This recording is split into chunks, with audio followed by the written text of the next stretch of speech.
This is the Seal 500 from ElectroBike. It's their most expensive model. They stuck the 500 in there because this is a 500 watt gearless direct drive rear hub motor. It does not offer regeneration, but it is probably pretty durable.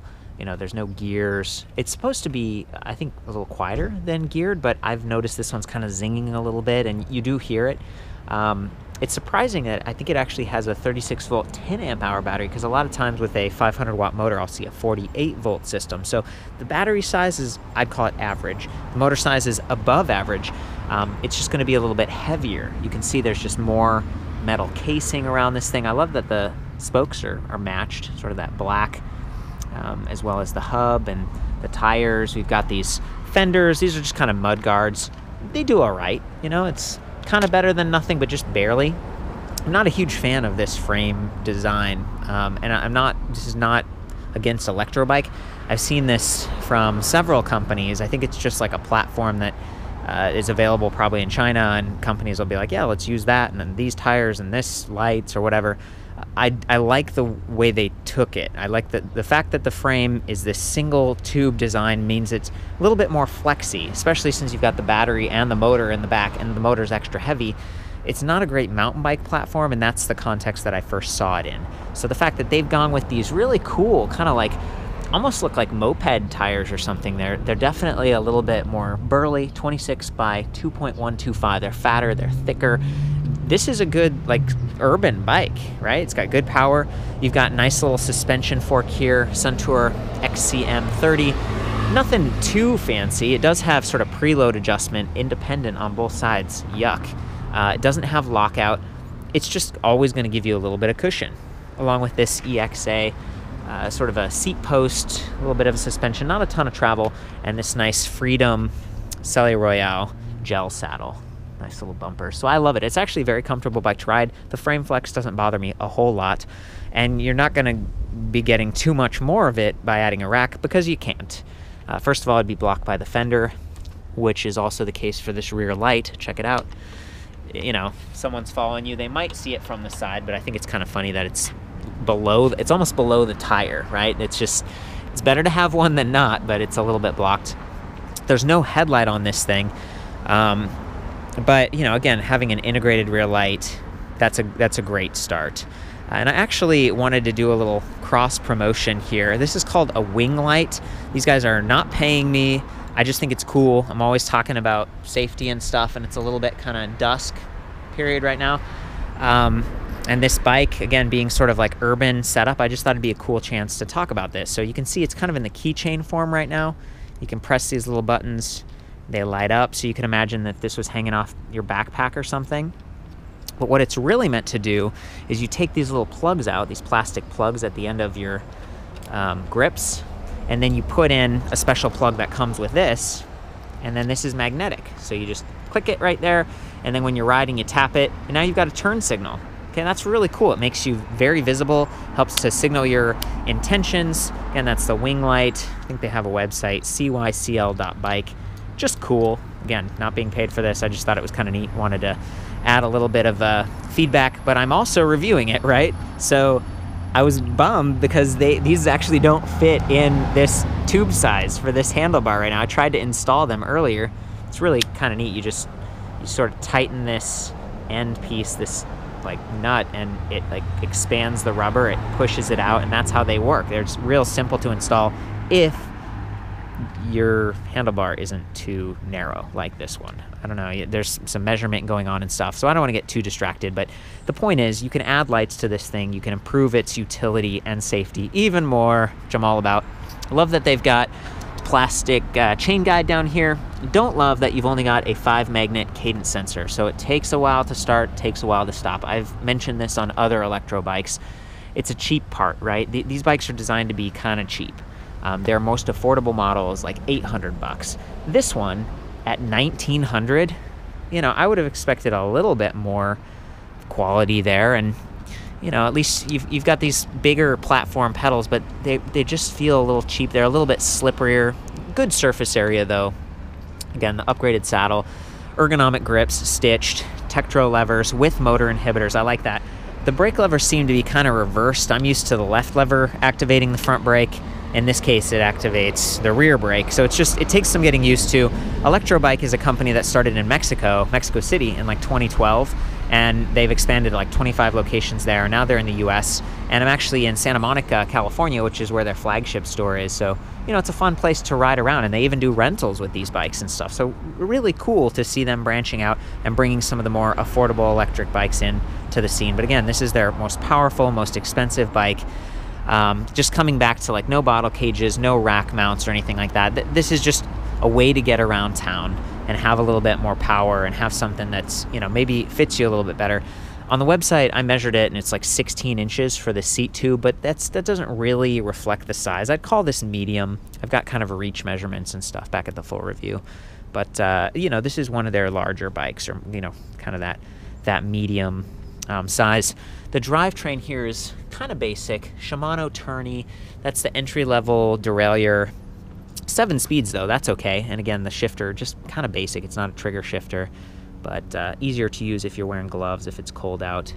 The display panel is kind of nice. You can see it's backlit, monochrome right there. It's one of my favorite displays from them, actually.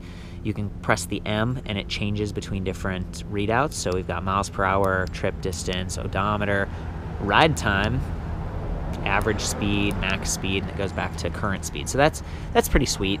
5 little battery bar levels there, and then assist level, you go all the way down to 0, and this just turns into a cycle computer and battery monitor.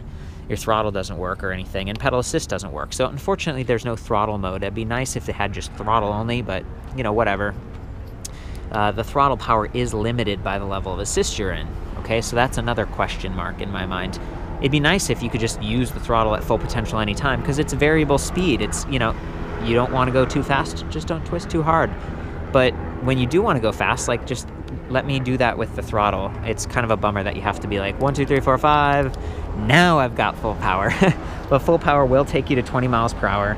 It's pretty standard electric bike in a lot of other ways. I do like it's got a kickstand here. Got the disc brakes and stuff, 180 millimeter mechanical front and rear with those Tektro levers we were talking about with the rubberized grips. The motor power cable comes in. It's a little bit extended. This is something that has been changed on a lot of more recent e-bikes from like Easy Motion and stuff. They've taken the motor cable and put it in behind the disc brake in this area in here, so it's a lot less vulnerable if the bike tips, if you just kick it or anything. Another big complaint for me is that you have to leave the keys in while riding. At least it folds, kind of helps to stay out of the way. So you can imagine if you just left that one ring on there and then used a carabiner, you could just clip on and clip off and it'd stay mostly out of the way. But still, my feet and my, you know, there's already kind of fat right here where the battery is, and then the key sticks out even more. It just makes it vulnerable. It's annoying. I wish you didn't have to do that.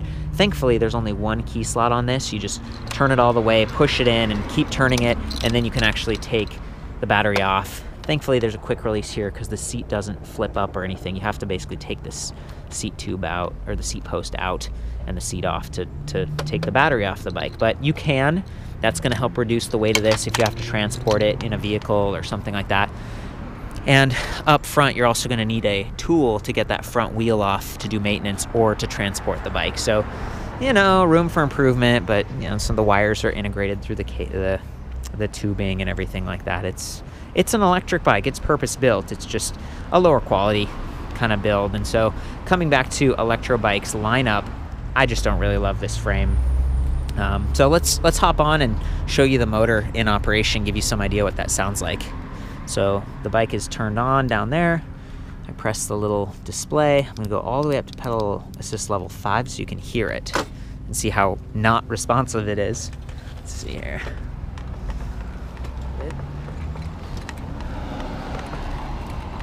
Okay, come on, there we go.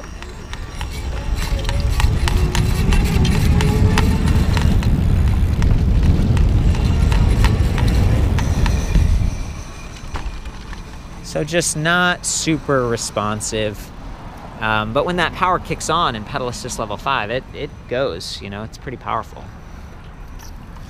Okay. This time I'm gonna use the throttle, and you can see that light back there. It's kind of a cool feature. Gives me a little bit of extra safety out here on the road. Okay, throttle mode, here we go.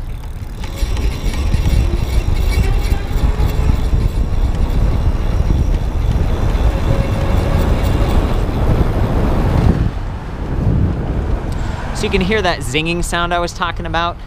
Just a little bit of extra noise. It's not bad, you know, it's not terrible.